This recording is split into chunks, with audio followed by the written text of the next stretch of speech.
Language is a powerful thing, and language really identifies you as a person. How you're speaking about yourself, to other people about yourself, is really painting the picture of who you are. And you really want to make sure that that is congruent with who you want to be, right? If you're saying and telling and talking about everything that you don't want, chances are you are going to continue to have exactly what you talk about, what you don't want, because you're going to act and behave in ways that lead to those results. Versus if you said, hey, it hasn't been easy, I'm working on my recovery, some days are good, some days aren't as good, but I'm overall working on my recovery and I'm going to slowly get there.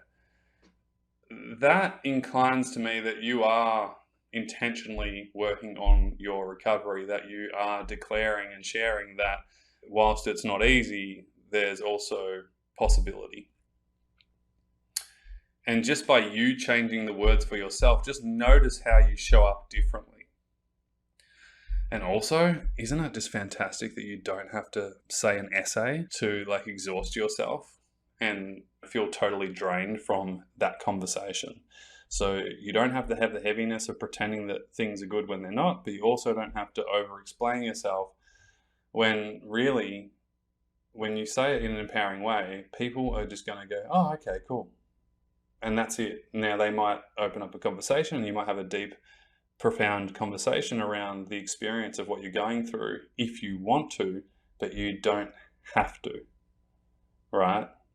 And when we explain it from this place of, hey, this is where I'm at in an empowering way, you can either close it or you can open it, but you're in the driver's seat of this conversation.